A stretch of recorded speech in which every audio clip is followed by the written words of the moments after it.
Good afternoon. Give it just a minute. Sorry.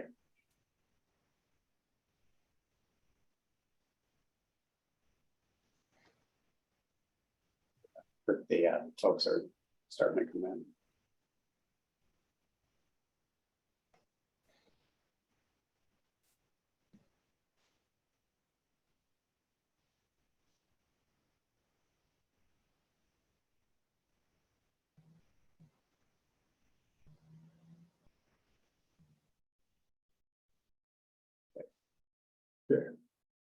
Good evening. My name is Jacques Dean. I'm the road superintendent for Kitsap County Public Works, and I'd like to welcome you all to the 5th public meeting we've had for the North Kitsap Service Center.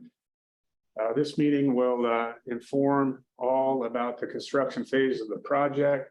The previous 4 meetings were focused on the different design phases as we progress through design of the project. This particular site was selected upon review of 8 different sites. We chose this one due to the fact that it's centered in the North Kitsap Road District. It's got legal use and it has a controlled access location. At the meeting, we have Commissioner Rolfus in attendance, Andrew Nelson, the Director of Public Works, Joe Rutan, the Assistant Director and County Engineer as well. We have our consultant OTAC in attendance, and we have Clark Construction out of Bainbridge Island, who has been selected to build this project. So a couple housekeeping items before we get started. This meeting is being recorded. The recording will be available to view on our project page at kcoa.us/NKSC. It's on the county's webpage. During the presentation, all attendees will be muted to ensure audio quality. There will be a question and answer session at the end of the meeting.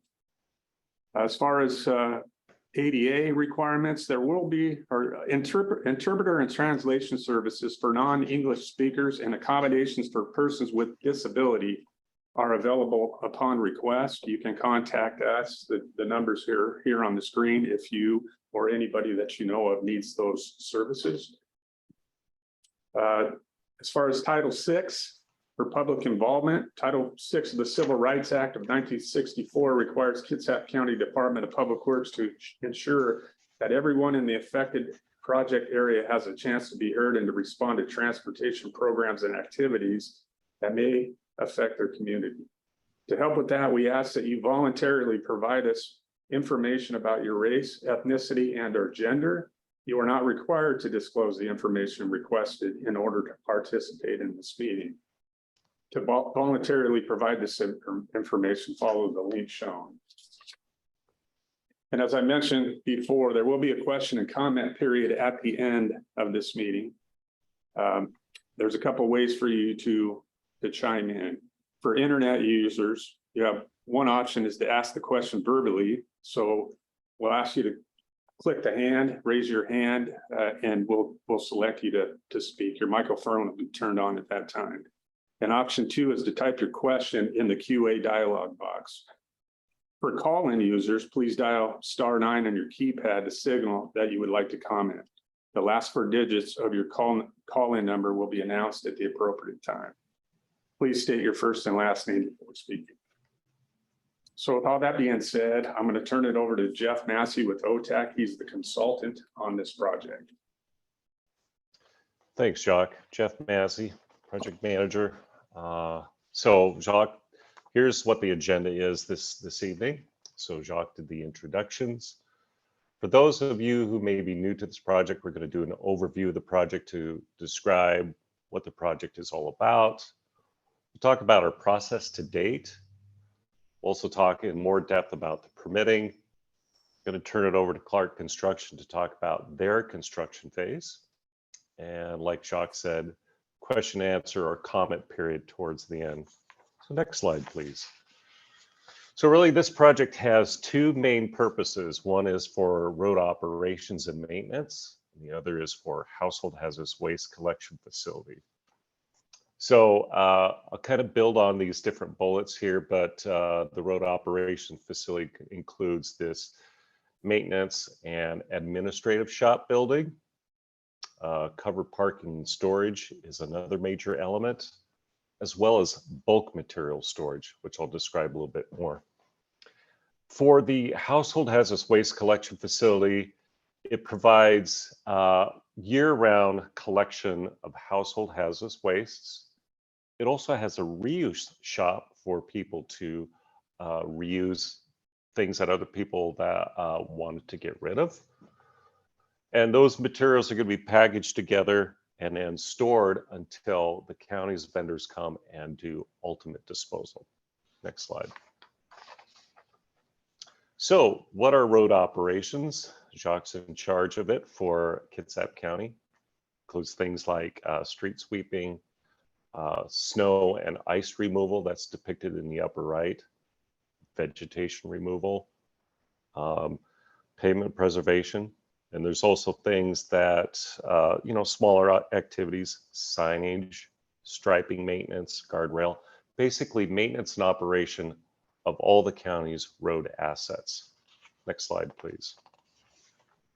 What's the basic operation of the household hazardous waste collection?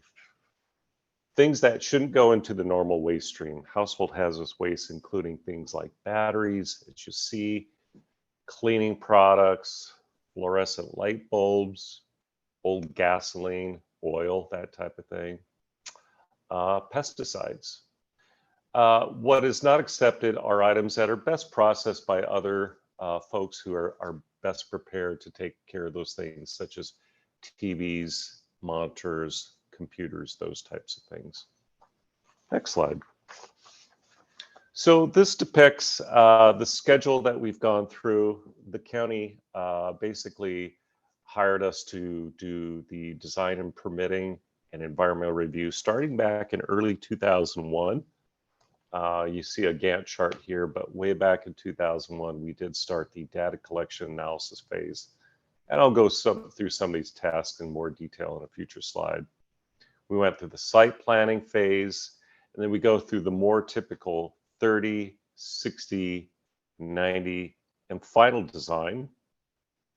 We also go through permitting and environmental review. So you can see a lot of these activities have been wrapped up. You'll see like the Kitsap County permitting, we're going through the last and final throes of that. That should be done here fairly shortly. And then we are here now in August of 2023 at the construction phase, which is supposed to last until mid 2025. Next slide.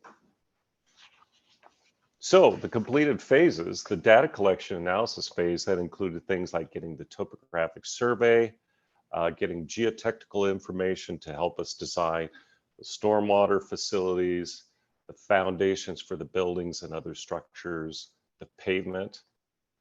As Jacques mentioned earlier, we went through a site planning phase. Once the county selected this site, the OTAC team was tasked to put together a couple different alternatives for the site plan, make sure all the different program elements could fit on site, arrange them in such a way that made sense to everyone. And we went through two primary alternatives. The OTAC team ended up recommending alternative A, which I should mention was the least impactful to the site.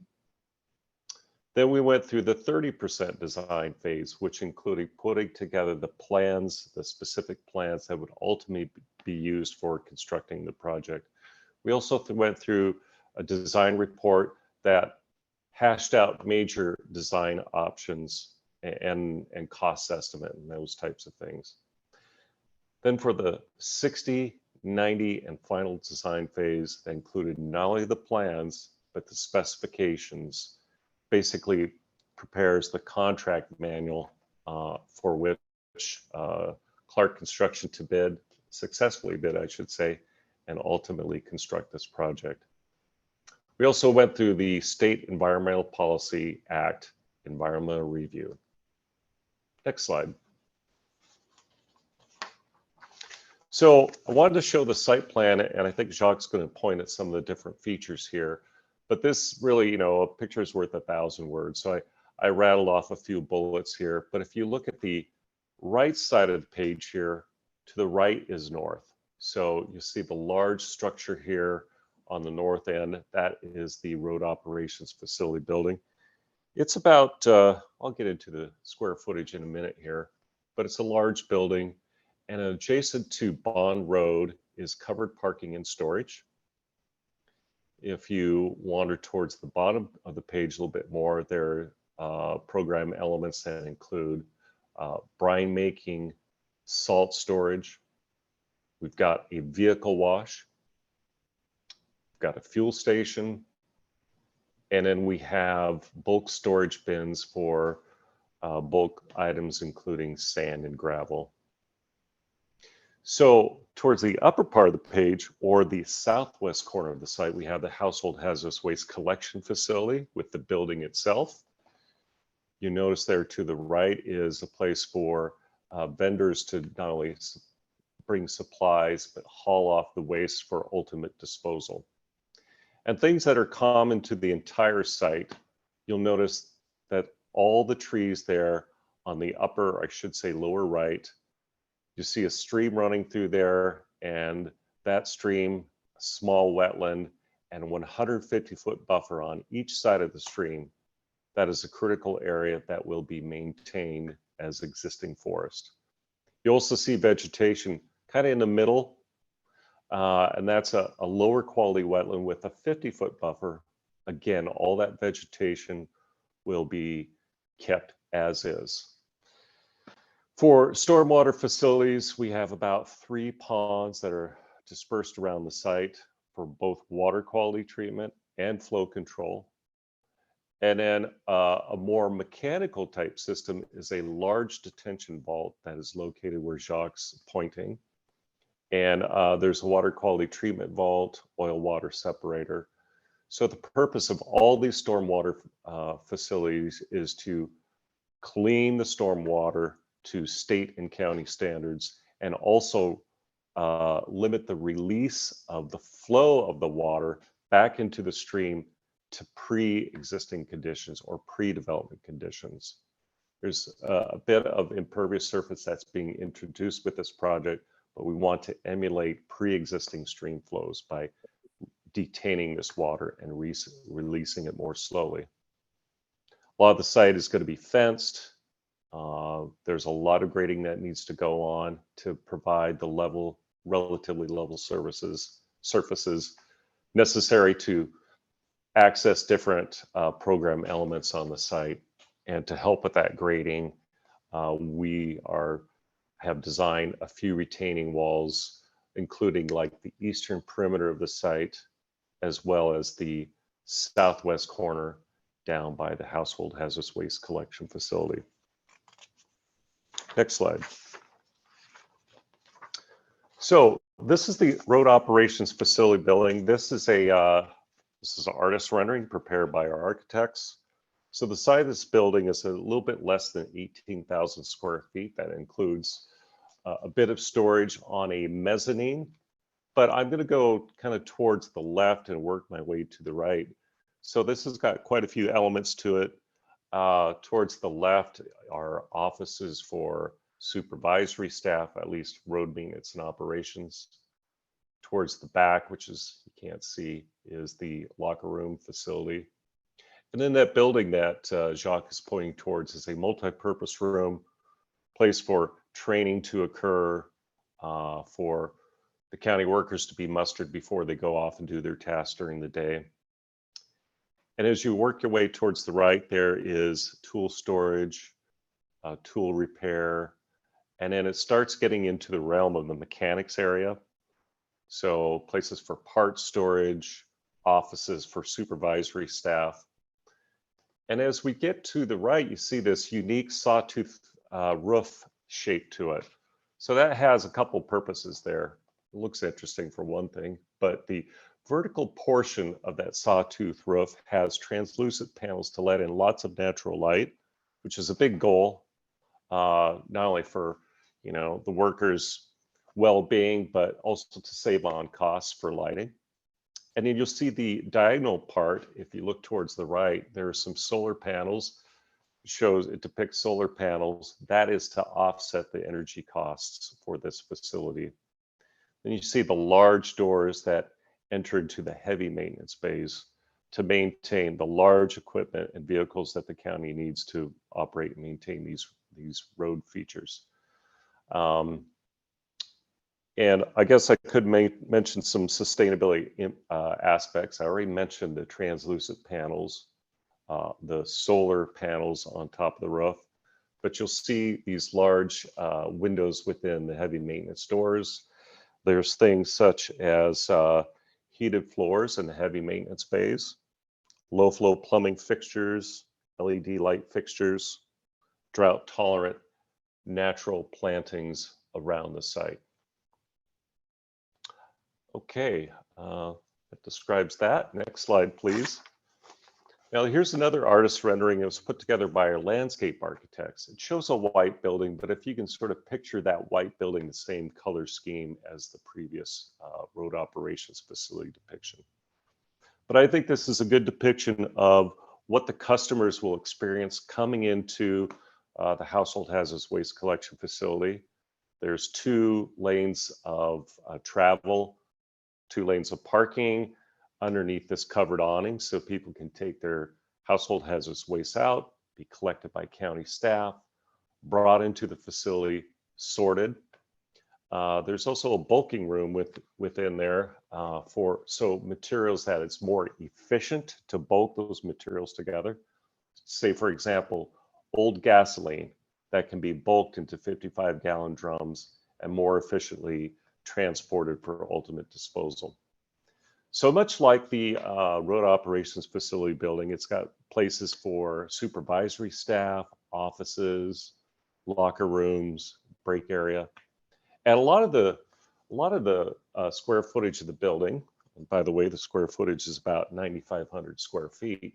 Again, it has a mezzanine, but the bulk of the room in the building is for storage of these household hazardous waste, so that once every few weeks, the vendors can come in, collect those household hazardous waste for ultimate disposal. And what should be also talked about is a reuse shop. So a lot of these materials will be brought in, things that people don't need. Could be cleaning supplies, could be paint. Well, a lot of that stuff is good for reuse. So for sustainability purposes, the general public can come in and basically take these things off the shelf for their use. So it's really reusing materials that are still perfectly functional. Next slide, please. I want to talk a little bit about the landscaping.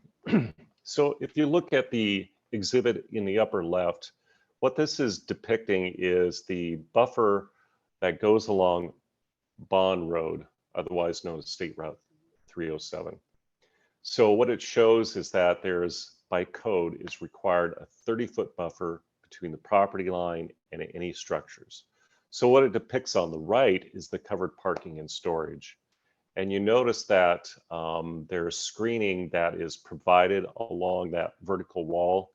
That's to further, give visual buffer between the structures on site and the road itself.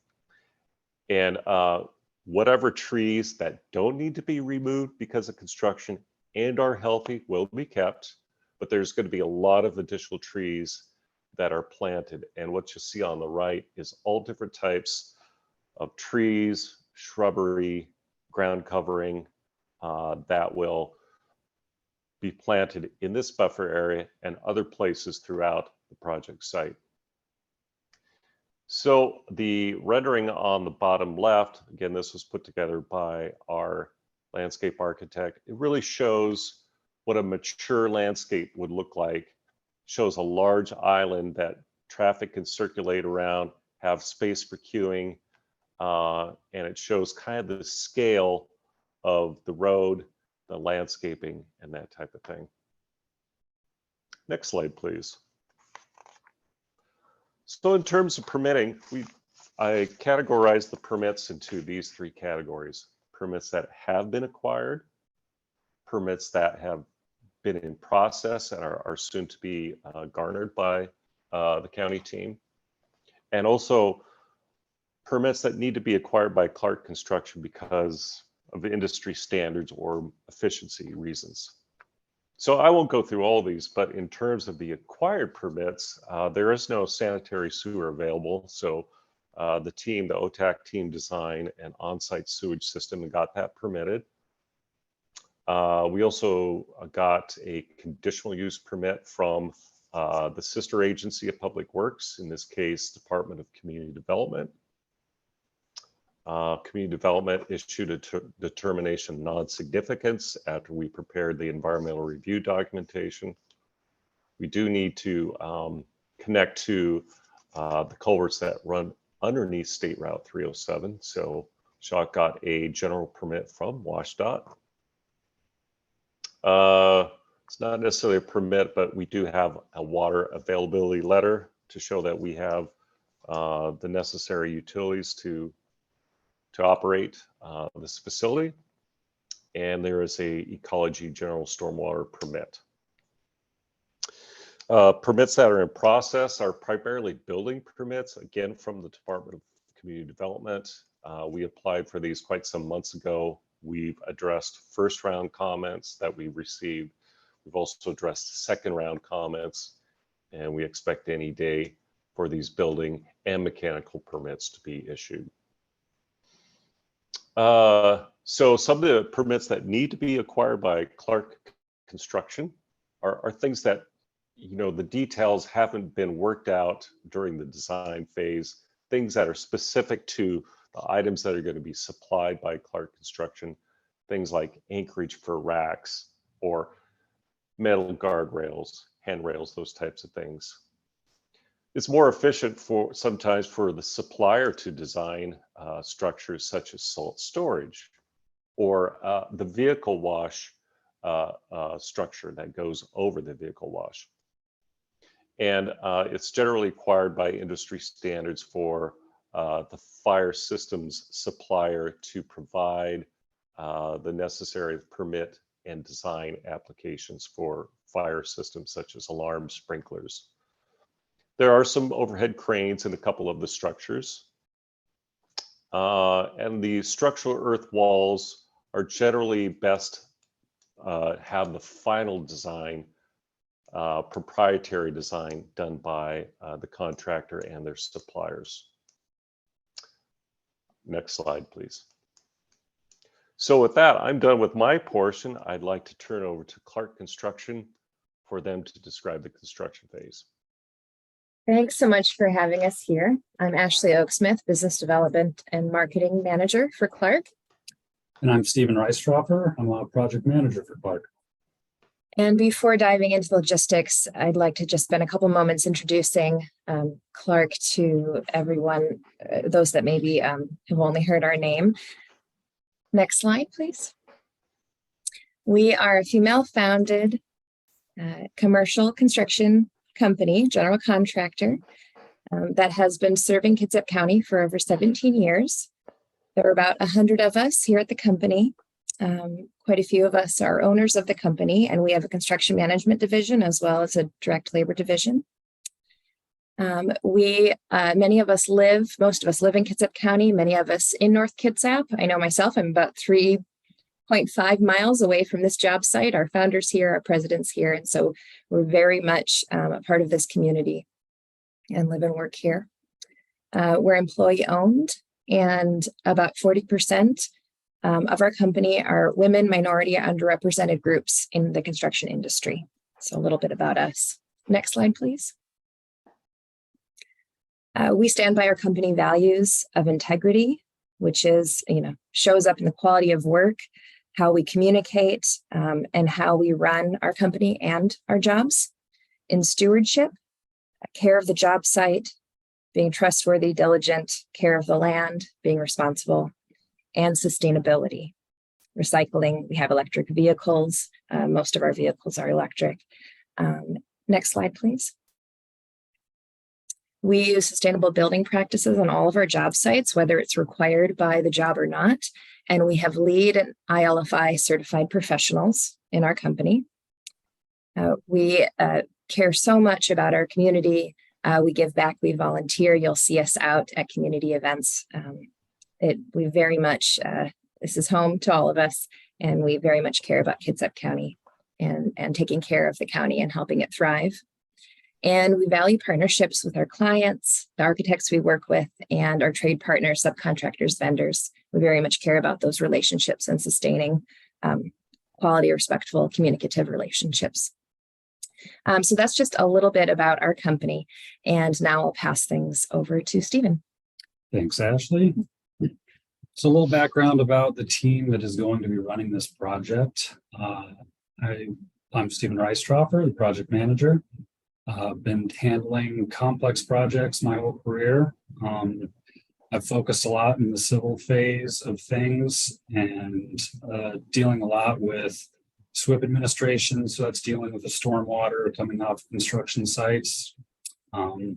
Once I got into the industry, I started caring about that a lot because in college, I worked for the Montana Department of Environmental Quality. And in Montana, we value our waters above everything else. So that's kind of my background. Jim Williams is going to be our superintendent. He's 25 plus years in the construction industry. And he as well has spent a lot of his time focused on, he's a CECL lead, which means that he deals with the erosion and sedimentation control on the job sites. Next slide, please. I wanted to touch on some of the values that Ashley mentioned and how we are going to incorporate that in this project in particular.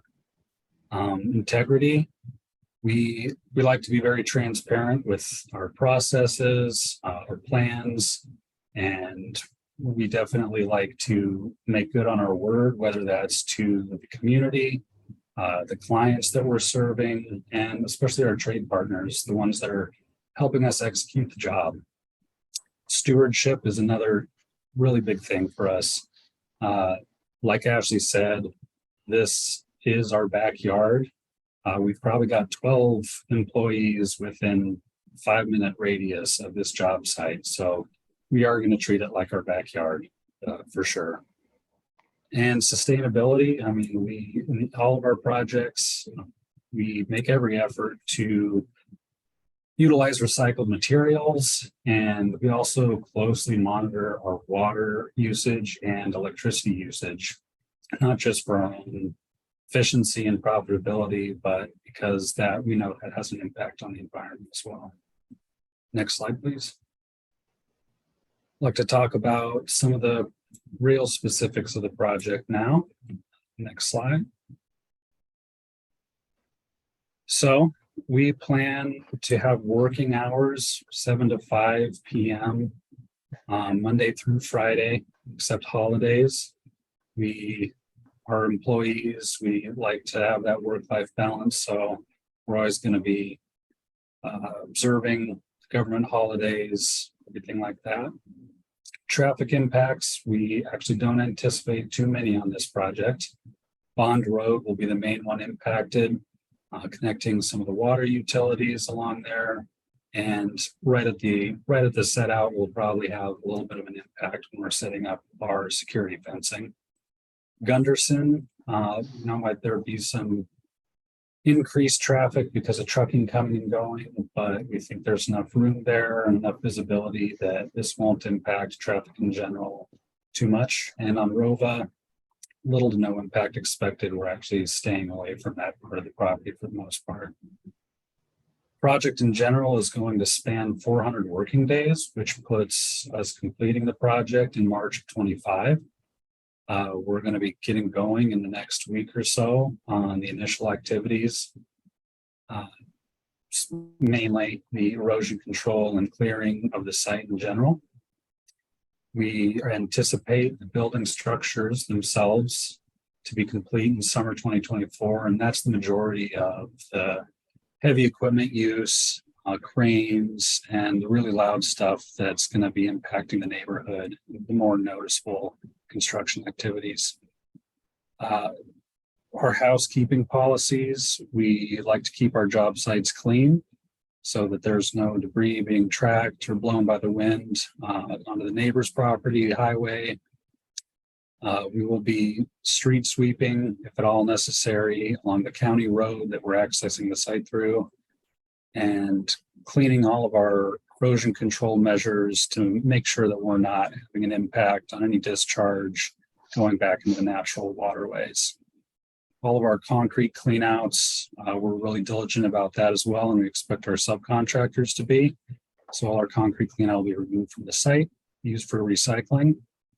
And in the clearing phase, first disturbance of the soil, we will be doing heavy dust mitigation to make sure we're not just blowing stuff into the air on the neighbors. Next slide, please. Here's an aerial view taken from about 1,000 feet up above the site. You can see Bond Road at the top there, and then off to the left is the new county road coming in off of Gunderson. Click. And here's an overlay, roughly the first phase of construction, starting off right away with silt fence along that wetland buffer zone. Not only the one that's in the middle of the project, but along that streamway. We'll have security fencing around the perimeter of the site. We'll also be saving a number of trees in that general region. That's not the exact number of trees by any means, but those are the main areas where the trees will be saved prior to the buffer being revitalized in landscaping. We plan to save a big chunk of the property right off the bat and maintain a natural buffer zone so that if we get into the wet season a little earlier than we think, we at least have some natural vegetation to help with water infiltration and minimize any impacts on that stream that runs through the northeast side of the property. Next slide, please. Here's some of the more specifics on the erosion control measures that we'll be implementing. We've got construction entrances. You'll see that's the south side of the project. Those help mitigate any mud that's coming off the site on wheels. There will be wheel washes as well to make sure that even if we get to that county road, we're keeping everything nice and clean.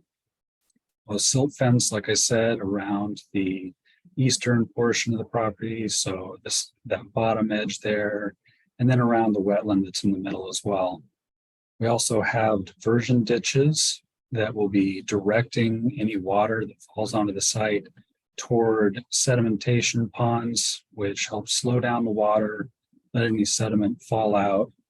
We'll clean those as regularly as necessary to minimize any overflows or high rainfall events depositing sediment in a discharge. We expect our subcontractors as well as ourselves to adhere to construction stormwater general permit that was first obtained by the county, but we inherit that. It's been transferred to us, so that's our responsibility. That means a lot of continuous evaluation if the measures are working.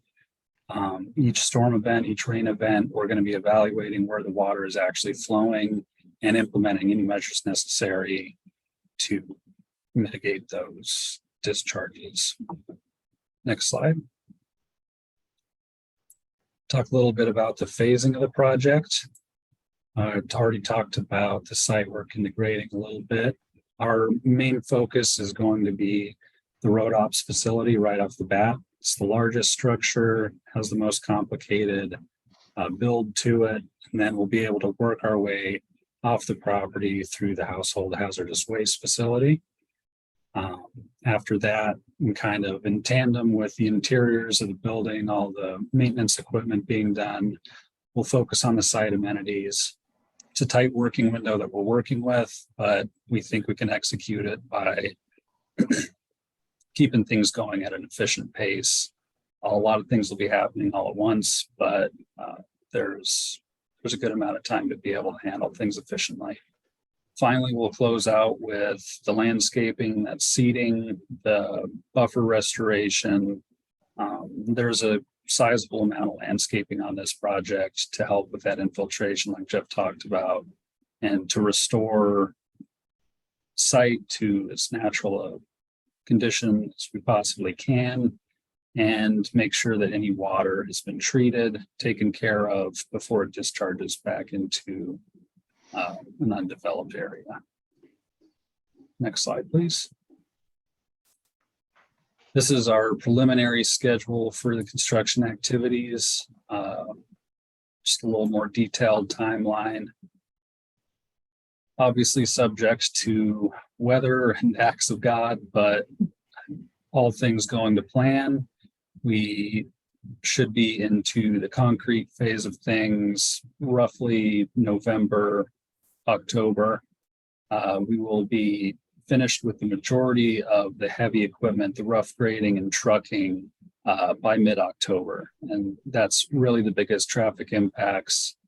Deliveries will slow down after the concrete phase, be more sporadic. And you can see we've got that March 2025 for final completion there. And everything is going to be stacked up for a good chunk of time, but we think we've spread it out to where we can handle the project efficiently. Next slide. Yeah, we're excited to get going on this project, especially one that is going to bring much needed services to the area. And we look forward to working with the county. Thanks.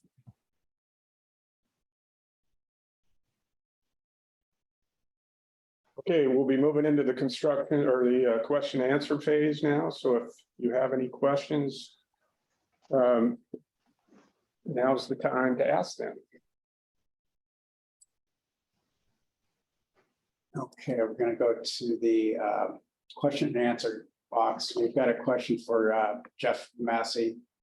You mentioned the bulk storage for old gasoline. Will other hazardous liquids be accepted for transfer to bulk storage, or will you require containers to be left at the site as well? For example, motor oils, antifreeze, and other lubricants. I could give my opinion, but I suppose that one of the county staffers would probably want to finish. But yeah, I don't know the absolute operations of the household hazardous waste collection facility. I have a decent idea, but I believe people bring in the containers, the original containers, and any bulking that will be done by county staff. They'll dispose of those original containers in the correct way. I could add to that a little bit too, just for clarification. So when he's talking about bulk storage, he's talking about the combination of like-kind materials at the site. So typically individuals will bring in, half-used, 1 gallon bottles of stuff that have been sitting in their garage for years and years. And those are bulked together at the site for the vendors when they come, and they come, sometimes on a weekly basis, sometimes every 2 weeks. It just depends on the amount of product that is collected. But they're on call, and so they come when we need them. But this site is not meant for somebody to come in with 50 gallons of gas to dump off. It's it's your 1 gallon or 2 gallon gas tank that's half used and has been sitting around for a long time. So hope that helps answer the question. Thank you. Okay, Bruce McCain has indicated that he would like to ask a question verbally. So Bruce, I'm going to unmute your microphone and you should be able to ask your question. Yeah, Bruce McCain. It's a certain amount of controversy about silk fences, plastic versus more absorbent materials like straw. What type of silk fence would you be using? Well, I can start. This is Jeff. We specify in our specifications. So a lot of the standards are redundant to one another. There's standard plans and standard details for It's typically a non-woven geotextile that's mounted on fencing material that's driven in into stakes or posts into the ground. So, but like Stephen mentioned, they'll have it's erosion sedimentation control lead that will be doing adaptive management depending on the conditions and how well those best management practices are working to make sure that erosion sedimentation control is strictly adhered to per the permit. And on top of that, there are some more organic materials that can be utilized as BMPs. There's compost socks and straw wattles, which are very efficient in certain situations. Silt fence, on top of acting as a good boundary for the water itself, we use a high visibility silt fence that helps delineate the clearing boundaries of the project as well. So it's a really good indicator and reminder for anybody on the project team working on site that that's an area they need to stay away from. Anything past that boundary needs to be left untouched. Great. Thank you. Thank you, Steve. Okay, we've got an anonymous attendee has typed in a question. Bond Road is so busy now, especially with ferry traffic. So how much worse will this get? Will it be one lane at times? We don't anticipate more than a couple days. If tops, I would say 3 for the utilities tie-in, where there's 1 lane activities, no full road closures at all. And they should be able to wrap up tying in with the utilities pretty quick. But I don't have an exact time frame for that quite yet. Yep. Okay, Elizabeth Nichols and Doug Heyman have indicated they would like to ask a question verbally. I am going to unmute your microphone, Elizabeth Nichols and Doug.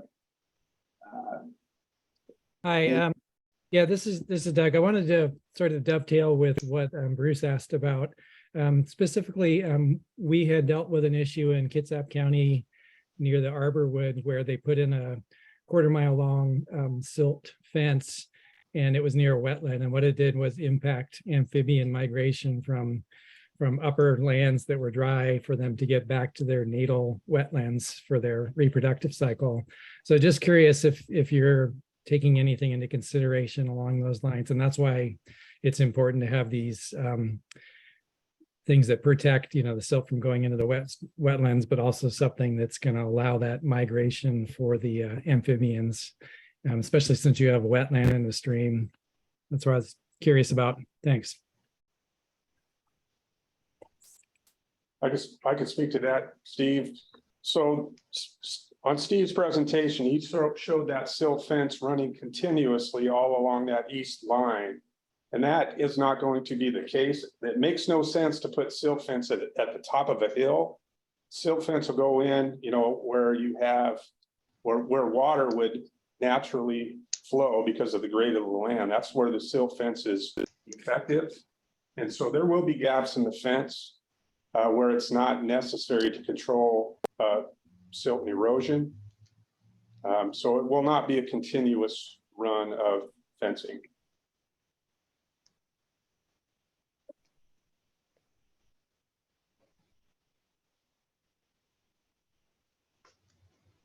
Thanks for the question, Doug. Okay, we've got another chat question that came in from an anonymous. That's the same one. Oh, sorry, that is the same one. Okay.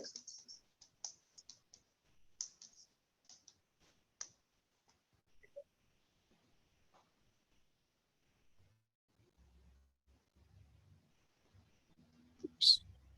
Okay, I don't see at this time, I don't see any other raised hands or questions in the chat.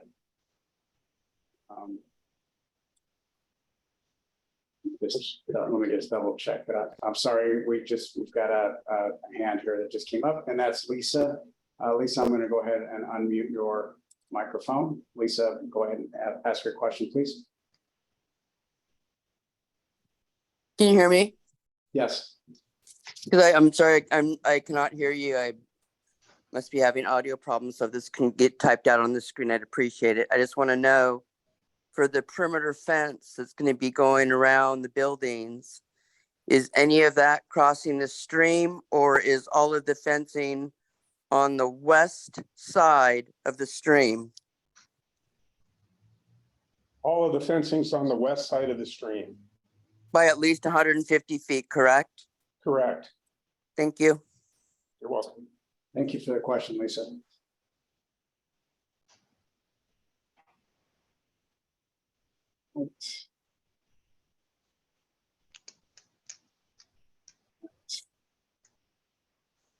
Any other questions?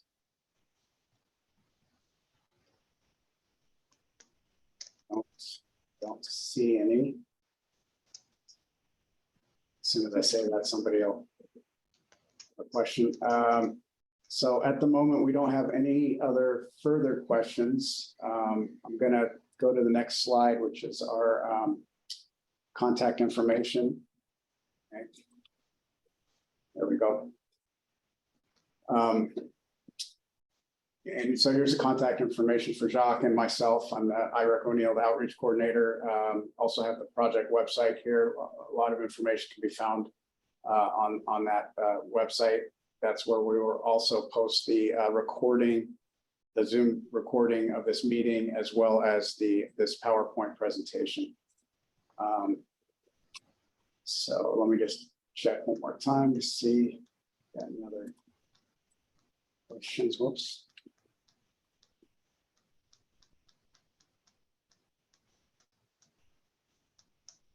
So again, at this time, I'm not seeing any further questions. So I think we'll go ahead and adjourn the meeting for tonight. Want to thank everybody for joining us, and I appreciate your time this evening. And whoops, there we go. We got one question that just popped in. Oh, that was a thank you. Oh, you're welcome, Beth Berglund, just said thank you. So, okay, great. Thank you very much, ladies and gentlemen. Appreciate it. And have a great evening. Thank you. Thank you. Good day. Thanks.